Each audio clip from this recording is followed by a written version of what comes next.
Hallelujah. आप सभी को जय मसीह की। आज हम कुछ वचन में से सुनेंगे। इससे पहले हम वचन में से कुछ सुने, मैं छोटी सी आप सभी के लिए प्रार्थना करेंगे और इस वचन के लिए प्रार्थना करेंगे। Hallelujah hallelujah. धन्यवाद धन्यवाद धन्यवाद। स्तुति के योग परमेश्वर प्रभु, आपका धन्यवाद करते सुंदर समय के लिए प्रभु जी, जो कि आपने दे पिता परमेश्वर प्रभु जी। प्रभु जी, मैं प्रार्थना मांगती हूँ खुदावन खुदा प्रभु जी, इस वचन के लिए प्रभु जी, जो आपने मुझे दिया पिता परमेश्वर, अपने लोगों में बांटने के लिए प्रभु जी, पिता बताने के लिए प्रभु जी। सो प्रभु, मैं आपसे प्रार्थना मांगती हूँ पिता, मैं नहीं आप मुझ में होके बोले पिता प्रभु जी। और मैं प्रार्थना मांगती हूँ पिता परमेश्वर, जितने भी लोग मुझे सुन रहे हैं पिता परमेश्वर यीशु राजा प्रभु जी, तेरे वचन को सुन रहे हैं मेरे खुदान खुदा प्रभु जी, उन्हें देना मेरे खुदान खुदा, उन सब लोगों को पिता परमेश्वर आशीष देना मेरे खुदान खुदा प्रभु जी। इस वचन के जरिए से पिता प्रत्येक लोग के जीवन को तू बदलना पिता, और सामर्थ्य देना मेरे खुदान खुदा प्रभु जी। प्रभु जी, इस छोटी सी विनती को आपको उद्धार करते हैं यीशु मसीह के नाम से मांगती हूँ, आमीन। हालेलुया। मैं पढ़ूंगी भजन संहिता 67 उसका पहला पद। भजन संहिता 67 उसका पहला पद। परमेश्वर हम पर अनुग्रह करे और हमको आशीष दे, वह हम पर अपने मुख का प्रकाश चमकाए। यहाँ पे लिखा है भजन के लिखने वाले ने, परमेश्वर हम पर अनुग्रह करे और हमको आशीष दे। परमेश्वर हम पर अनुग्रह कब करेगा और कब हमको आशीष देगा? जब हम उसकी नज़दीकी में आएंगे, उसको अपने जीवन में उद्धारकर्ता जीवनदाता ग्रहण करेंगे। आजकल लोग विश्वास में लिप्त हैं, पड़े हुए हैं अंधविश्वास में। मेरा कहने का मतलब ये है, जैसे कि किसी ने बोल दिया कि इस व्यक्ति को वहाँ लेके जाओ तो वहाँ ठीक हो जाएगा, है ना। या फिर हाँ, कोई कुत्ता मिल गया रास्ते में, उसको 4 लड्डू खिला दो तो वो ठीक हो जाएगा, है ना। या तुम 4 कैंडल जला दो तो ठीक हो जाएगा, या फिर इसके गले में कोई काला धागा बांध दो तो ठीक हो जाएगा। ये अंधविश्वास। तो हमें आशीष कहाँ से मिलेगी? जो स्वर्गीय आशीष हमें परमेश्वर देना चाहता है, वो आशीष हमें कहाँ से मिलेगी मेरे प्रियो? तो मैं इस वचन से ये कहना चाहती हूँ कि यहाँ पे जैसे लिखा है, परमेश्वर हम पर अनुग्रह करे। वो हम पर कब अनुग्रह करेगा? जब हम शैतान की बातों से दूर होंगे, गलत बातों से दूर होंगे, अपने बच्चों को अच्छी संगति, परमेश्वर की संगति में हम लेकर के आएंगे, है ना। हम जब चर्च जाते हैं, चर्च जाते हैं अपने बच्चों को लेकर के, हमारे बच्चे आराम से बैठते नहीं हैं चर्च में, शैतानी करते रहते हैं, हर चीज़ हम करते रहते हैं। क्यों करते हैं? क्योंकि हम उनको बताते नहीं हैं, हम उनको सिखाते ही नहीं हैं कि हमें चर्च में कैसे बैठना है, परमेश्वर कौन है, परमेश्वर कैसा है, परमेश्वर के वचन में क्या लिखा है। हम कुछ भी नहीं सिखाते अपने बच्चों को। इवन हमने खुद कुछ सीखा ही नहीं। हम चर्च जाते हैं, बस सुनते हैं, उसके बाद हमारे ब्रेन से सब कुछ वॉश हो जाता है। जैसे हम कपड़े धोते हैं ना मशीन में, गंदगी वॉश हो जाती है ना। तो वैसे ही हमारे अच्छी बात, जब हम चर्च जाते हैं या हम किसी संगति में जा रहे हैं, चर्च में जा रहे हैं हम, तो वैसे ही हमारा ब्रेन वॉश हो जाता रहेगा।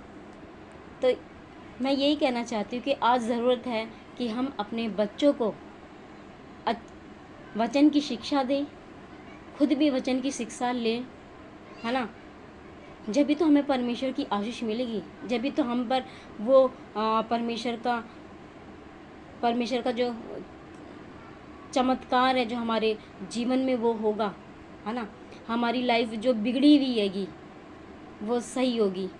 हम देखें आज हस्बैंड वाइफ के जीवन में कुछ कोई सही बात ही नहीं है। मेरा कहने का मतलब है, उनकी लाइफ में कलेश है, लड़ाई है, झगड़ा है, कभी किसी चीज़ को लेके, कभी किसी चीज़ को लेके। क्यों है? क्योंकि वो परमेश्वर के वचन से बहुत दूर है, परमेश्वर के वचन से वो बहुत दूर है। है ना। अगर हम आजकल के बच्चों से सुने कि टिकटॉक पे कौन फेमस है या इंस्टाग्राम पे कौन फेमस है, तो झट से बता देंगे ये है। तुम्हारा फेवरेट हीरो कौन है, बता देंगे। तुम्हारी फेवरेट हीरोइन कौन है, वो भी बता देंगे। लेकिन हम जब वचन से पूछे कि सारा कौन है, कोई नहीं बता सकता। हम वचन से पूछे इब्राहिम कौन है, कोई नहीं बता सकता। हम वचन से पूछे रिबका कौन है, इसाक कौन है, कोई नहीं बता सकता। क्यों? क्योंकि हम बच्चों को सिखाते ही नहीं हैं, हम बच्चों को बताते ही नहीं हैं, हम खुद सीखते ही नहीं हैं, हम उस पर चलते ही नहीं हैं। तो परमेश्वर हमें कैसे आशीष देगा? आज हम कोई अपनी पत्नी से दुखी है, कोई पति से दुखी है, कोई लड़के से दुखी है, कोई लड़की से दुखी है। क्यों दुखी हैं हम, क्यों परेशान हैं हम? क्यों? क्योंकि हम परमेश्वर के उस कीमती वचन से दूर हैं। उस कीमती वचन से हम बहुत कोसों दूर है। हमने वचन को रख दिया है, अलमारी में रख दिया है, लेकिन उस पर क्या जमी हुई है? परत, धूल जमी है, धूल। क्यों? क्योंकि हम उसको पढ़ना ही नहीं जानते, हम उसको सोच समझना ही नहीं जानते, हम परमेश्वर को अपने दिल में लाना ही नहीं चाहते। हम गंदी गंदी बातों में लिप्त है, बुराइयाँ हो गई, है ना, लड़ाई झगड़े हो गए, क्लेश हो गए, उसकी चुगली उससे, इसकी चुगली उससे। हमारी आज लाइफ में ये चल रहा है। नहीं तो क्या है, हम फ़ोन लेके बैठ गए, बस उसमें हम कभी कुछ देख रहे हैं, कभी कुछ देख रहे हैं, कभी कुछ देख रहे हैं। नहीं मेरे भाई और बहनों, हम अब परमेश्वर का आना बहुत नज़दीक है। हम कब सुधरेंगे, हम कब वचन को अपने हाथों में थामेंगे, इस वचन को, इस पवित्र वचन को हम कब अपने हाथों में थामेंगे? आज ज़रूरत है कि हम इस पवित्र वचन को अपने हाथों में थाम लें। उस परमेश्वर के वचन को हम पहन लें, हम ओढ़ लें, हम समझे इस कीमती वचन को। ये कीमती वचन है, परमेश्वर हमें सिखाता है, परमेश्वर हमें ताड़ना देता है कि आओ मेरे बच्चों, मेरे पास आओ, मैं तुम्हें शांति दूंगा, मैं तुम्हें विश्राम दूंगा। लेकिन हम आना ही नहीं चाहते हैं, हम अपनी लाइफ में लिप्त हैं, हम अपनी लाइफ में मगन हैं, है ना। और जब कुछ हो जाता है तब हम परमेश्वर के पास आ जाते हैं। जब कुछ भी हो जाता है हमारी लाइफ में, कोई भी कुछ भी, मतलब कोई बीमार हो गया या फिर कुछ भी हो रहा है, तो तब हम परमेश्वर को याद करेंगे। उससे पहले हम परमेश्वर को याद नहीं कर सकते। जब हमारी लाइफ में बहुत अच्छी चल रही है, खूब अच्छा हम खा रहे हैं, हम पहन रहे हैं, हम ओढ़ रहे हैं, तो हम परमेश्वर को याद नहीं करेंगे। कौन है परमेश्वर, हम नहीं जानते हैं कौन है परमेश्वर, क्या किया है उसने हमारे लिए, कुछ नहीं किया। मेरे अजीज़ों, मेरे प्रियो, मैं आज ये बताना चाहती हूँ, हमारे परमेश्वर ने हमारे लिए कीमती लहू बहा दिया, हमारे पापों के लिए, है ना। तो आज आवश्यकता है कि हम उसके पास आए। आज आवश्यकता है कि हम उसको अपने दिल में ग्रहण करने वाले हो सके। काले धागा बांधने से कुछ नहीं होता, या बच्चों की नज़र उतारने से कुछ नहीं होता। भाई नज़र लग गई, बच्चों को नज़र उतार देते, किसी की नज़र लगी, किसी की नज़र कैसे लग सकती है जब परमेश्वर की नज़र हम पे है, तो है ना। ठीक कहा ना मैंने ये बात? अगर परमेश्वर की नज़र हम पे है तो हमें किसकी नज़र लगेगी? काला धागा बांध दो इसको। आज बहुत से ईसाई इस काले धागे में लिप्त है। मैंने खुद अपने परिवार में इस चीज़ को देखा है। तो मैं इस वचन से मैं आपको ये समझाना चाहती हूँ, ये बताना चाहती हूँ कि हम अंधविश्वास से दूर हो, हम अंधविश्वास से हटे, हम वचन को पढ़ें, हम वचन में आगे बढ़ें कि हमें वचन क्या सिखाता है। मेरे प्रियो, वचन दो धारी तलवार है, आप सब जानते होंगे। वचन दो धारी तलवार है, जब सिखाता है तो काटता भी है, ठीक है। वचन में लिखा दोष मत लगाओ, क्योंकि तुम पे भी दोष लगाया जाएगा। वचन में लिखा है तुम झूठ मत बोलो, वह विचार मत करो, किसी के आगे सर सजदा मत करो, झूठी साक्षी मत दो, अपने माँ बाप का अनादर मत करो, आदर करो। क्या हम करते हैं? हमारे जुबान पे इस जुबान में हमारे गंद भरा हुआ है, इसको हटाएं, इसको दूर करें, अपनी लाइफ को, अपने जीवन को चेंज करें परमेश्वर के लिए। इस दिल में परमेश्वर होना चाहिए, ना कि शैतान का वास होना चाहिए।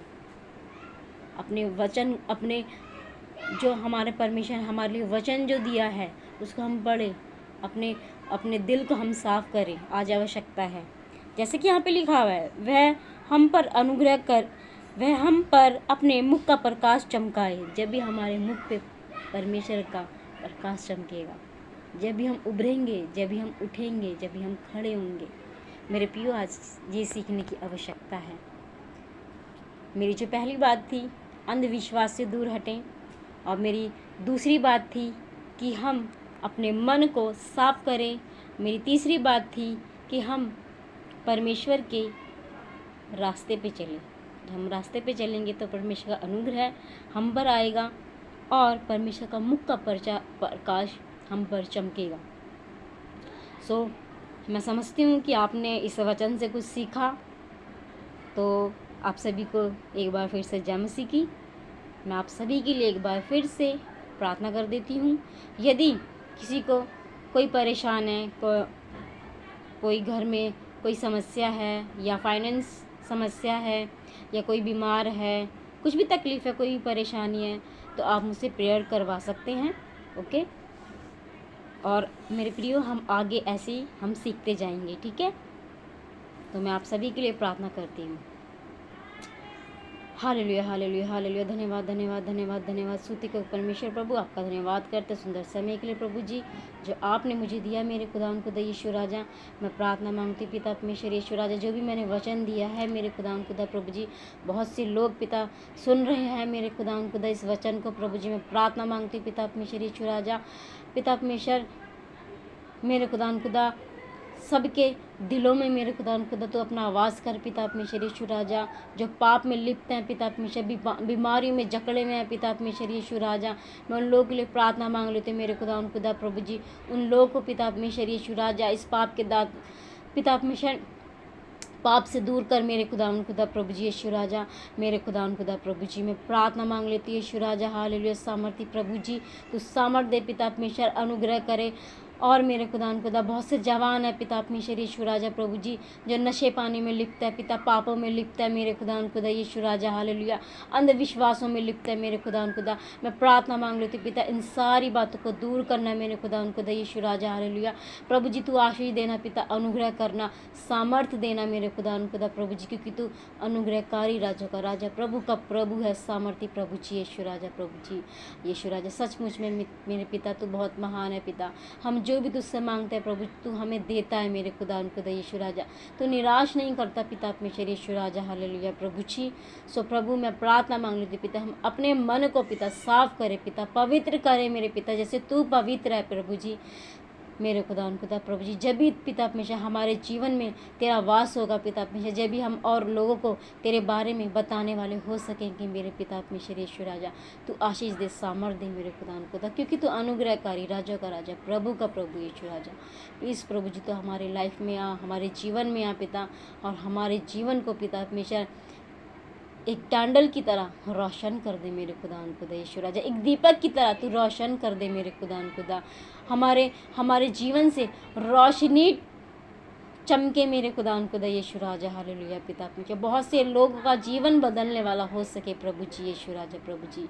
मैं प्रार्थना मांगती पिता परमेश्वर, यदि कोई बीमार है पिता तो उसे अब चंगाई दे मेरे खुदा खुदा यीशु राजा। यदि घर परिवार में कोई समस्या, लड़ाई झगड़े है, कलेश है, फाइनेंस प्रॉब्लम है पिता, आपके नाम से सब कुछ दूर हो सके मेरे खुदा खुदा। शैतान की हर एक चालों को दूर करे मेरे खुदा खुदा। आशीष दे मेरे खुदा प्रभु जी प्रभु जी। प्रार्थना मांगती पिता परमेश्वर, तूने मेरी प्रार्थना को सुना है पिता परमेश्वर, उत्तर भी दिया है प्रभु। मैं आपका धन्यवाद करती प्रभु। छोटी सी विनती का आपको उद्धार करता है यीशु मसीह के नाम से मांगते हैं, आमीन। आप सभी को जय मसीह की। आप सभी इस चैनल को लाइक करें, शेयर करें, ताकि जो भी मैं वचन दूं आप तक पहुंचने वाला हो सके, प्रभु की आशीष आप तक पहुंचने वाली हो सके। मेरे प्रियो, आप इसको इग्नोर ना करें, लाइक करें, शेयर करें और कमेंट करें, ओके। और कुछ भी परेशानी है, कोई भी समस्या है, तो आप प्रेयर करवा सकते हैं, आप शेयर कर सकते हैं, कुछ भी बात, अपनी लाइफ की बातें भी शेयर कर सकते हैं। ऐसा कुछ नहीं है कि आप कुछ शेयर नहीं कर सकते। हम परमेश्वर के जन हैं, है ना, तो हम कुछ भी शेयर कर सकते हैं एक दूसरे से। ओके, और जो भी मैंने वचन दिया है आप उस पर मनन करें, और जो भी हमारे लाइफ में जो भी गलत बातें हैं उसको आप दूर करें, परमेश्वर को अपने जीवन में लाएं। तो आप सभी को परमेश्वर बहुत आशीष दें। आप सभी को जय मसीह की। आप खुश रहें,